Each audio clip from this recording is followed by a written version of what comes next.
De quoi je me mêle sur rmc.fr et 01net TV. François Sorel. Bonjour à tous et bienvenue. rmc.fr, 01net TV, votre rendez-vous dédié aux nouvelles technologies. C'est De quoi je me mêle. Merci d'être là. Et en ce vendredi 22 mai, bien évidemment, on va passer encore une fois une heure ensemble dédiée aux nouvelles technologies avec au menu de ce De quoi je me mêle tout à l'heure un nouveau drone, sans doute la nouvelle génération des drones qui arrive. Il a été co-fabriqué, co-conçu par un Français. Il s'agit d'Antoine Balaresque. Ce drone s'appelle Lily. C'est une caméra qui vous suit dans les airs. C'est un truc complètement révolutionnaire. En tout cas, pour tous ceux qui aiment faire du sport, c'est assez intéressant. On en parlera tout à l'heure avec Antoine Balaresque qui sera avec nous via Skype puisqu'il est dans la Silicon Valley. On s'intéressera aussi tout à l'heure à la qualité de l'air à la maison. Aujourd'hui, d'innombrables objets connectés vous permettent de mesurer cet air que l'on respire dans notre maison. On fera le point sur ce qui est important tout à l'heure avec Victor Jakimovic. Mon Twitter F Sorel, la page Facebook de quoi je me mêle qui vous attend. Vous pouvez cliquer sur j'aime et débattre de votre passion des nouvelles technologies. Soyez les bienvenus. De quoi je me mêle sur rmc.fr et 01net TV.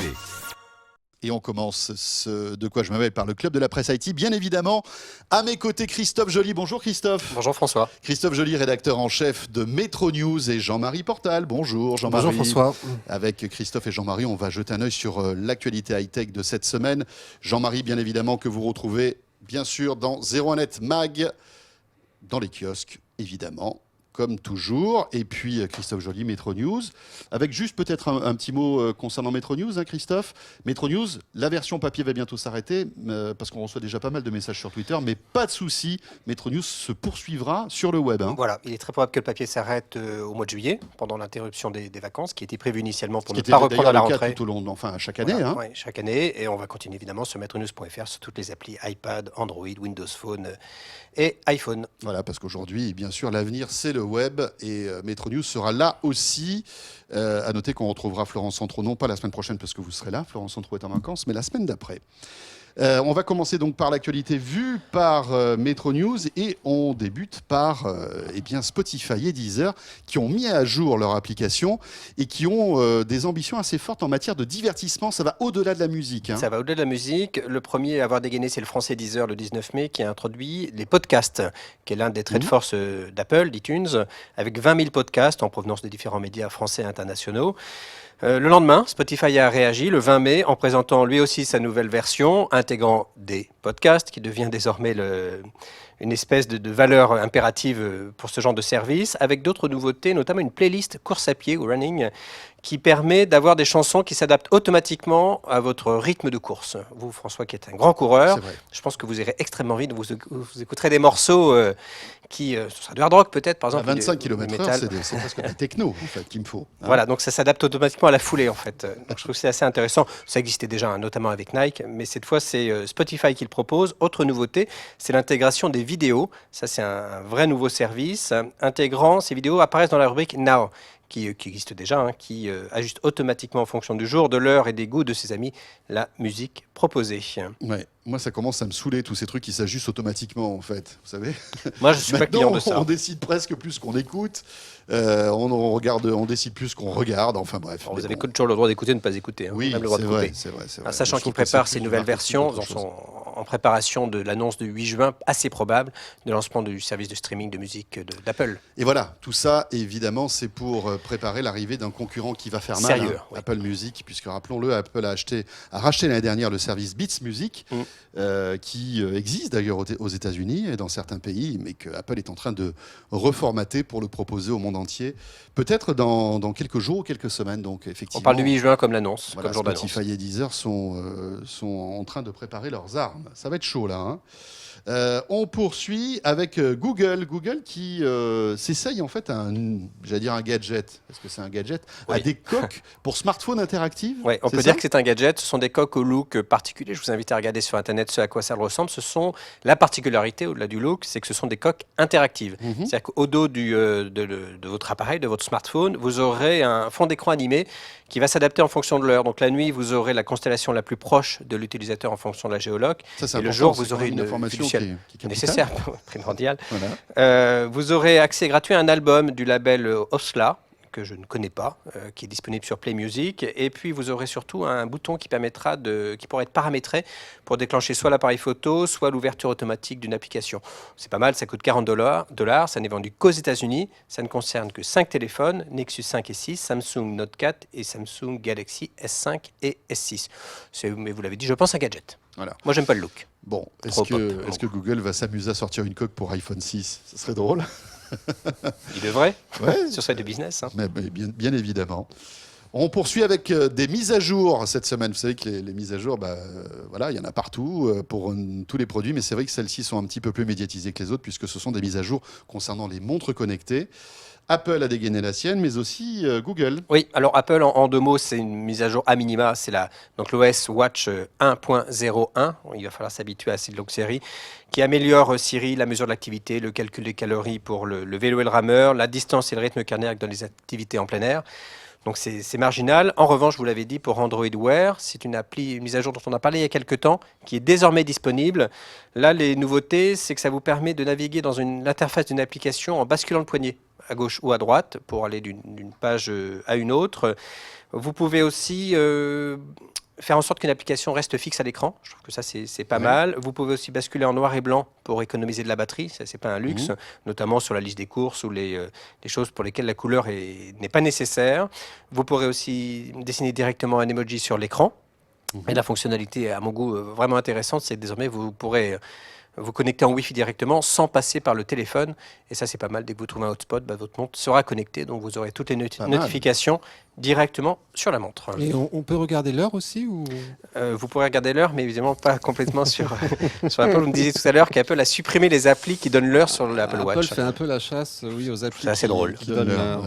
Ce qui, pour une montre, est quand même un peu farfelu, mais bon, ils veulent peut-être se garder cette exclusivité. Allez savoir. C'est une drôle d'idée, en tout cas. Ouais. C'est étonnant parce qu'on attend aussi, donc vous savez que la semaine prochaine a lieu la Google I.O., qui est cette grande conférence des développeurs de Google. On reparlera sans doute de montres connectées avec peut-être de nouveaux modèles qui vont être annoncés. Et il se murmure qu'on pourrait même avoir une version d'Android Wear qui deviendrait compatible avec les iPhones. Donc, il serait compatible iOS, ce qui serait à mon avis assez malin parce que ça permettrait d'ouvrir ce marché de la montre connectée Google, en tout cas Android Wear, aux utilisateurs d'iPhone. Mais bon, pour l'instant, ce ne sont que des rumeurs. On verra ça la semaine prochaine. On poursuit avec cette histoire incroyable de hacking d'avion.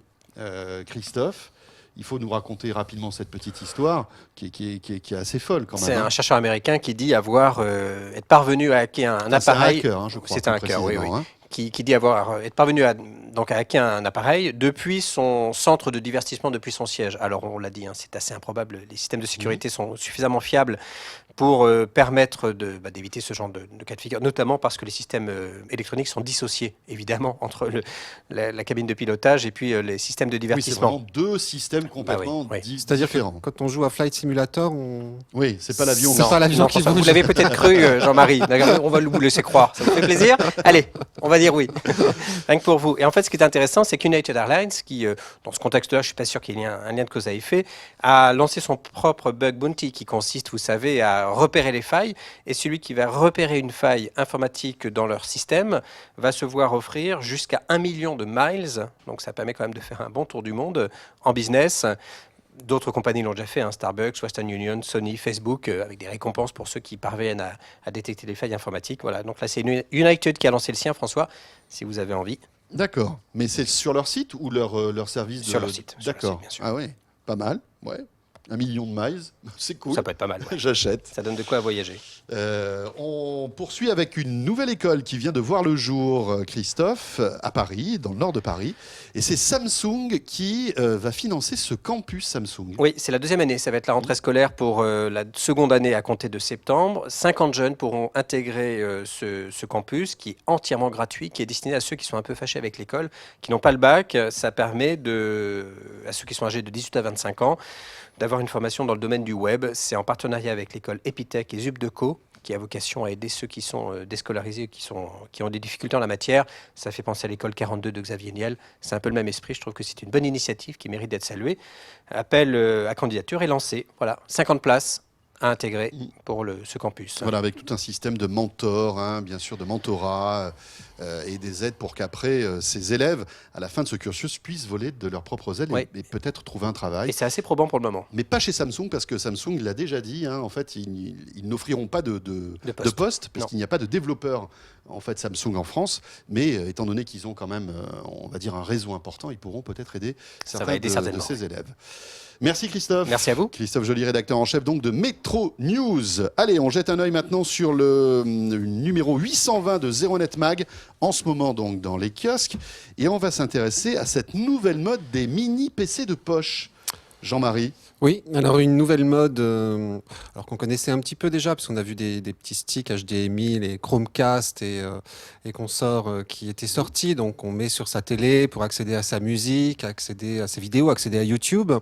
Sauf que là, durant le CES de Las Vegas en janvier, Intel est allé beaucoup plus loin en dévoilant en fait une petite clé HDMI. Alors je dis petite, elle fait 10 cm sur 4, donc c'est quand même...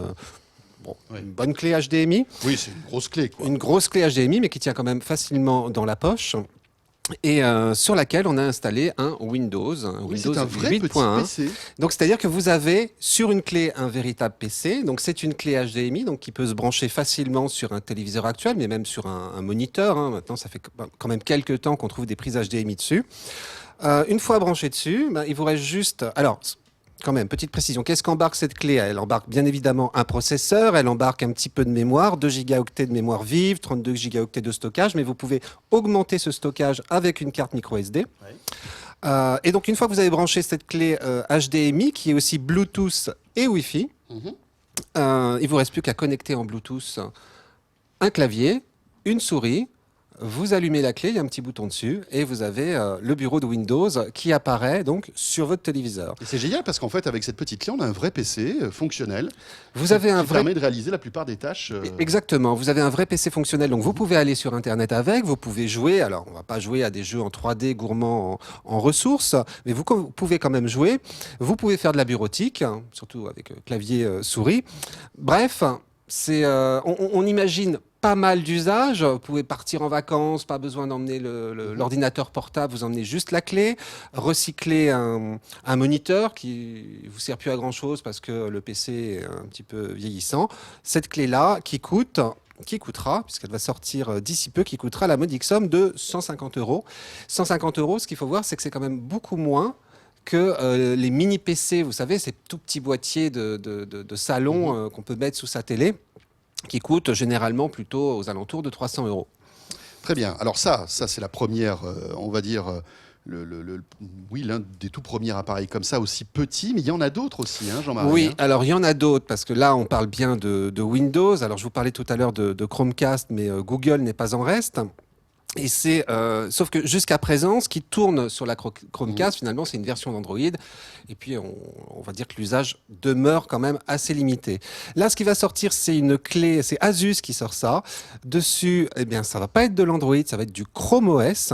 La clé va coûter 100 €. Ce qui fait que là, c'est l'équivalent en fait de la clé avec Windows, de la clé Intel, sauf que vous allez avoir vraiment le bureau Chrome OS, donc avec votre Gmail, avec vos applications dans le Chrome Web Store. Pareil, sauf 100 € là, vous allez pareil connecter donc souris, clavier, etc. Alors derrière, d'autres clés aussi. Alors là, pour le coup, qui sont en Android. Il y a la clé, par exemple, Ricoh Magic, qui coûte 90 €, là où c'est de l'Android 4.4. Vous avez quand même dessus un processeur, en fait, le même processeur que sur la clé d'Asus. Donc alors là, c'est pas du Chromecast, hein, on sauf est que là, d'accord. vous êtes en Android 4.4. Vous allez accéder C'est la même au chose store. que sur les smartphones ou sur les tablettes. C'est la même chose que sur les smartphones et les tablettes. C'est pas de l'Android TV, c'est pas du Chromecast. Voilà, donc on va dire que c'est plus limité, Voilà, puisque vous allez afficher sur un écran de télé ce que vous auriez eu sur votre tablette. L'interface d'une tablette. Ouais. Donc on peut imaginer avec une certaine dégradation au niveau et puis l'ergonomie n'est pas faite pour ça. De l'image. Voilà, en général, c'est plutôt un environnement tactile. Ça a été créé pour le tactile. Exactement. Et là, c'est pas tactile. Et bon, ça coûte quand même 90 €. Donc, je dirais qu'entre l'Asus qui coûte 100 € et celle-ci qui coûte 90 €, autant peut-être payer 10 € de plus pour avoir un vrai Android OS. En fait. Ok. Une petite dernière quand même, si vous avez juste envie d'essayer pour voir ce que ça donne. Il y en a aussi une à 35 €. Alors c'est le même principe. Donc celle-là, c'est la Tron Smart MK 90811. Ça fait Tu rêver. peux passer ta Tron Smart, s'il te Tu me plaît? passes ta Tron Smart, Ok, s'il pas de te souci, plaît. tout de suite. Voilà, 35 €. Pareil, vous avez là un Android 4.2. Vous branchez ça sur le port HDMI de votre télé et pareil, vous pouvez faire joujou avec. Ouais, 35 €, c'est pas cher. Hein, c'est 35 € là pour c'est le faire, prix pour d'un essayer, Chromecast. c'est le prix d'un Chromecast. Oui, effectivement, c'est le prix d'un Chromecast. Et pour ça, vous pouvez aussi accompagner ça de quelques accessoires dont on a fait une sélection dans cet article et on a trouvé entre autres des claviers qui se roulent comme le Urban Factory. Ça coûte 40 €. Vous roulez le clavier et vous pouvez même le savonner. Donc la clé d'un côté, le clavier roulé en boule de l'autre. Ouais, Puis vous avez donc on par peut exemple même travailler aussi sous la la douche, en fait. C'est cool. vous avez par exemple aussi la souris. Ce que vous faites fréquemment. Oui, c'est vrai. C'est vrai. Travailler sous la douche tous les jours. C'est pratique. Hein. Le Attendez. seul problème, c'est l'étanchéité de l'écran généralement. Ah Mais ouais, ça, moi, c'est- j'ai mis de la Et les cellophane risques dessus. d'électrocution. Oui, Oui, non, mais bon, ça avec accessoirement. un bon ruban adhésif, ça marche. Et en termes de souris, il y a la Microsoft Arc Mouse qui est très jolie, vous savez, Oui. et qui se plie un petit peu, qui s'aplatit, donc aussi facile à transporter. Tout ça pour dire que finalement, emmener son PC, ça peut être encore plus simple que d'emmener son portable ou son ultra portable, En juste effet. dans la poche, dans le Ouais. bagage. Et Voilà, par exemple à l'hôtel. moi, je dis tout qu'à ça, la, c'est cool. à l'approche des vacances, c'est pas mal. Retrouvez ce dossier complet et plein d'autres dans le ZeroNet Mag donc de cette semaine. Et puis pour suivre toute l'actualité high-tech et toute l'actualité en général, Metro News. Bien sûr, merci Christophe. Merci à vous. On aura À la le semaine plaisir prochaine. de se retrouver la Tout semaine à fait. prochaine. Et ça, c'est On va plutôt des une habitudes. bonne nouvelle. Ça, c'est cool. Et puis Jean-Marie Portal, on sera là aussi vendredi prochain. Merci François. Juste une chose, sachez que voilà, De quoi je me mêle se poursuit. On va parler donc de ce drone révolutionnaire Lily Camera dans un instant. Après, Victor Jakimovic nous réserve une sélection de produits high-tech pour mesurer la qualité de l'air dans la maison. C'est très important. Et puis, sachez que la semaine prochaine, eh bien, ZeroNet TV sera au MEDPI, ce grand salon dédié aux nouvelles technologies avec énormément de constructeurs et beaucoup de nouveautés qui vont être annoncées à Monaco. Et vous pourrez le suivre à partir de mardi prochain sur 01net TV. On en parlera sans doute. On en fera l'écho aussi dans De quoi je me mêle. A tout de suite donc, et merci de nous suivre comme chaque vendredi. De quoi je me mêle sur rmc.fr et 01net TV.